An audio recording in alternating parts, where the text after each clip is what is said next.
राजनीतिक रसूख के व्यक्ति हैं जिनके ऊपर इन्होंने चार्ज लगाया। जिस विद्यालय में आपकी बच्ची पढ़ती थी, मैं जानता हूं, उनको भी जानता हूं, ज़्यादा कहना ठीक नहीं है। चाल चरित्र सब जानकारी में है। जिस तरीके से एक नाबालिग लड़की के साथ ये कुकृत्य हुआ है, ऐसे अपराधियों को बिल्कुल जो है छोड़ना नहीं चाहिए। जिस मोदी के राज में, जिस भाजपा के राज में बेटी बचाओ बेटी पढ़ाओ का नारा लोगों ने लगा दिया, हम लोग तो लगातार आगाह करते रहे कि झूठे लोग हैं, इनके नारों पे विश्वास ना करो, निष्ठुर लोग हैं, पत्थर लोग हैं, सिर्फ वोट बनाने का काम करते हैं। लोगों के ऊपर क्या परेशानी मुसीबत है उससे इनको कोई लेना देना नहीं। अब ये जात के लोगों को सोचना है कि मोदी इनके किस काम के हैं और ये किस लिए उनसे अपना कौन सा तार जोड़े हैं। और हर 15 दिन की घटना आती है कि उत्तर प्रदेश के अंदर कहीं ना कहीं कोई हत्या तेली जात के लोगों की हो रही है।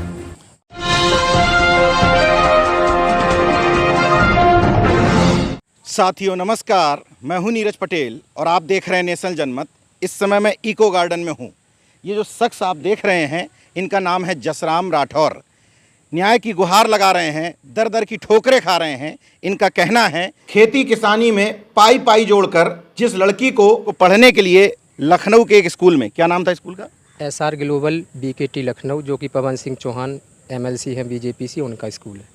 तो सुना आपने कि बीजेपी के MLC का वो स्कूल था, पढ़ने के लिए भेजा था आपने। किस क्लास में? कक्षा 8 में पढ़ रही थी। कक्षा 8 में पढ़ रही थी। इसके बाद क्या हुआ? 20 जनवरी की रात को उसके साथ दुष्कर्म करके उसकी हत्या कर दी गई और उसके कपड़े वपड़े बदल करके कमरा में अंदर ये सब किया गया और बगल हॉस्टल की बिल्डिंग के बगल में उसको हमें दिखाया। जब हम आए तब हमें तो वहाँ पे भी नहीं मिली, हमें तो मोर्चरी में मिली थी। उनका ऐसा कहना था कि यहाँ पे गिरी हुई थी। जब पहली बार हमने उनसे पूछा कि क्या ऐसा हुआ, तो वो कह रहे थे कि खाना खा के मैस से आ रही थी, ग्राउंड फ्लोर पर रोड पे आराम से गिर गई और बेहोश है, जिसे हम हॉस्पिटल ले जा रहे हैं। ये हमें उन्होंने बताया था। उसी दौरान जब हम आए तो फिर भी वही बात उन्होंने रिपीट की। पोस्टमार्टम के बाद देखा कि उसकी बहुत सारी हड्डियाँ टूटी, बहुत जगह चार आगे भी चोट, पीछे भी चोट, बगल में चोट, साइड में चोट, हर जगह चोट। तो हमने कहा गिरने से एक ही तरफ आनी चाहिए सर, ये कैसे हो गया? तो कहने लगे हो सकता है ऊपर से गिर गई होगी 5 मंजिल से। वो बिल्डिंग चूँकि 5 मंजिल पे ही जाके खुलती है भी। हो सकता है। हाँ, मतलब पहले क्लियर नहीं बताया गया कि कैसे दुर्घटना हुई। पहले तो स्पष्ट ये कह रहे थे कि केवल यहीं गिरी, एक गारंटी है। जब हमने कहा कि पोस्टमार्टम रिपोर्ट में तो इतनी हड्डियां नहीं टूट सकती हैं, तो कहने लगे कि तो हो सकता है ऊपर से गिर गई होगी। तो हमने कहा ये कौन सी बात हुई कि ऊपर से गिर गई होगी? आपका CCTV लगा है, वो दिखा दीजिए। तो कहने लगे CCTV ये चालू नहीं है। तो हम अभी क्या चाहते हैं आप? हम केवल साधना और मोनिका जो मैडम थी और प्लस एक आदमी ने इनके साथ में गलत काम किया है, तो इनकी गिरफ्तारी और ऐसे स्कूल पे कार्रवाई चाहते हैं जिसमें CCTV तक नहीं और उसको मान्यता दी जाती है, विश्वविद्यालय तक की मान्यता दे दी गई है। ऐसे स्कूल पे कार्रवाई क्यों नहीं हो रही? और अगर ये सब गलत लग रहा है तो केवल CBI जांच से ही हमें न्याय मिल सकता है, क्योंकि बाकी चीज़ें वो सब हैक कर लेते हैं। पोस्टमार्टम रिपोर्ट में वो कई बार अंदर बाहर जाते आते रहे। कौन जाते रहे? MLC साहब, जिस समय PM हो रहा था। अच्छा। उसी टाइम। और पोस्टमार्टम रिपोर्ट में पैनल के द्वारा हो रहा था। इसके बावजूद भी उसकी स्लाइड काट दी, DNA और नाखून काट दिए। लेकिन एक लाइन और लिखी है कि बेटी के यूट्रस के आसपास 2.5 लीटर खून जमा पाया गया है। कहाँ से आ गया ये खून? जब ऐसी स्थिति में खून था तब तो स्लाइड और बनना जरूरी थी। अभी तक 6वां दिन है आज जी। किस किस का दरवाजा खटखटा चुके हैं अभी तक? यहाँ आने से पहले मुख्यमंत्री, प्रधानमंत्री, राज्यपाल और दोनों डिप्टी CM और DCP साहब, मानवाधिकार, बाल आयोग, महिला आयोग, सबको ये लिखित सूचना पॉइंट बाई पॉइंट देकर के वो CBI जांच की मांग और न्याय की मांग करते रहे। अभी तक कहीं कुछ नहीं हुआ। तब मजबूरी में जाके 7 तारीख से बेबस होके मेरे पास इसके अलावा और क्या था, तो धरने पे बैठ गए हैं। अब जो भी होगा देखा जाएगा। मेरे साथ पूर्व विधायक राकेश राठौर जी हैं। अभी आप कांग्रेस के नेता हैं और तैलिग महासंघ के प्रदेश अध्यक्ष भी हैं। आप इनको सहयोग समर्थन देने आए हैं। क्या लगता है इस पूरे मामले पर कार्रवाई क्यों नहीं हो रही है? वो राजनीतिक रसूख के व्यक्ति हैं जिनके ऊपर इन्होंने चार्ज लगाया। जिस विद्यालय में आपकी बच्ची पढ़ती थी, और बड़े राजनीतिक रसूख वाले लोग हैं। अब इतने संगीन आरोप हैं आपके, तो इतने संगीन आरोपों को कौन इस सरकार के अंदर जांचेगा और कौन इनको न्याय दिलाएगा? अब सोचने का प्रश्न विषय ये है कि जिस मोदी के राज में, जिस भाजपा के राज में बेटी बचाओ बेटी पढ़ाओ का नारा लोगों ने लगा दिया। हम लोग तो लगातार आगाह करते रहे कि झूठे लोग हैं, इनके नारों पे विश्वास ना करो। लेकिन जब लोगों ने उनके नारों को दोहराया और इतनी बड़ी बड़ी घटनाएं हुई, तो अब तो लोगों को चेत जाना चाहिए। जसराम भाई आज मुसीबत में हैं, बैठे हैं, लेकिन मैं इनके जनपद से लेके इनके क्षेत्र में बहुत दिनों से जाता आता रहा। मुझको याद है लगभग 30 साल पहले कोच में मैं कार्यक्रम करके आया था। और बड़े दुख की बात है कि अगर वो जिस कॉलेज में एडमिशन बच्ची की करा रहे थे, अगर उस समय राय ले लेते तो मैं इनको आगाह कर देता, क्योंकि हम मतलब आपके मन में पहले से मैं जानता हूँ। अच्छा। मैं जानता हूँ, उनको भी जानता हूँ, और उनके अब ज़्यादा कहना ठीक नहीं है। तो चाल चरित्र सब जानकारी में है, लेकिन अब अफसोस की बात है। फिर भी ये धरने पे बैठे हैं, हमारी संवेदनाएं इनके साथ हैं और इनको न्याय मिले, इसी उम्मीद से हम लोग आज इनको समर्थन देने आए हैं। एक राजनीतिक व्यक्ति के अलावा तैलिग महासंघ के प्रदेश अध्यक्ष भी हैं, तो क्या तेली समाज इनके साथ खड़ा होगा? जिस तरीके से इनका छठवें दिन आज बैठे हुए हैं, तैलिग संघ की क्या भूमिका हो सकती है? हाँ, ये हमारा जो उधर संगठन के लोग, झांसी के उरई के लोग हैं, लोग लगातार अपने हिसाब से इनके लिए संघर्ष कर रहे हैं। और चाहेंगे कि आपकी बेटी आज नहीं है तो कम से कम उसको न्याय मिले। और ये जिस तरीके से तमाम आयोग तमाम कुछ कह चुके मुख्यमंत्री तक, ये निष्ठुर लोग हैं, बिल्कुल पूरी तरीके से निष्ठुर हैं, पत्थर लोग हैं, सिर्फ वोट बनाने का काम करते हैं। लोगों को पर क्या परेशानी मुसीबत है उससे इनको कोई लेना देना नहीं है। और इस प्रदेश के लोग, इस देश के लोग जितनी जल्दी इनको पहचाने, जितनी जल्दी इनके चेहरे से नकाब हटे, वही सबसे ज़रूरी है। अभी वो लोग आए नहीं हैं, लेकिन हमें ये जानकारी है, जुड़े हैं, फ़ोन कर रहे हैं अभी तक, लेकिन पहुँचे नहीं, इसलिए मैंने वो बात कह दी कि अभी तक नहीं पहुँचे।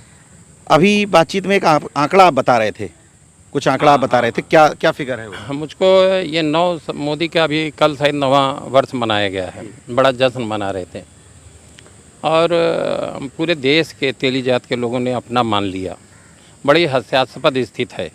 हाँ, हमने भी सुना है कि कहते हैं लोग कि हमारे बड़ी हास्यास्पद स्थिति है नीरज भाई। मैं अक्सर अपने कार्यक्रम में कहता रहा, किसी और जात का प्रधानमंत्री बैठा होता तो क्या इनको ये याद धरने पे बैठने की आवश्यकता होती?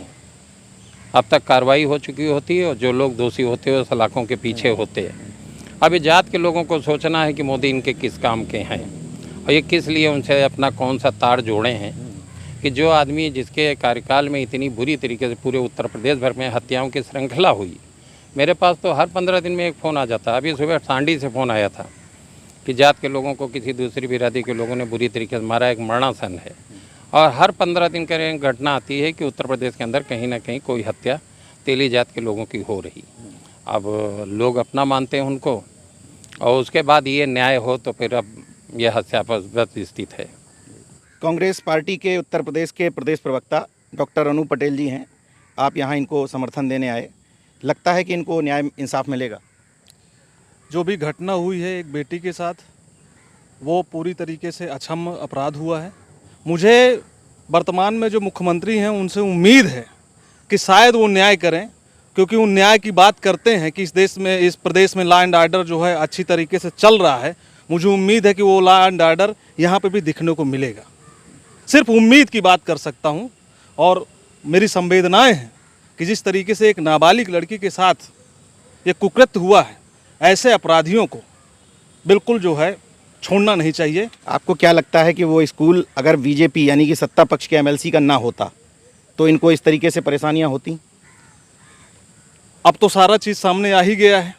यहाँ पे एक पिता बैठा है, इनकी जो मांगे हैं वो मांगे स्पष्ट रूप से लिखी हैं। वो व्यक्ति निश्चित रूप से दोषी है और उसको सज़ा मिलनी चाहिए।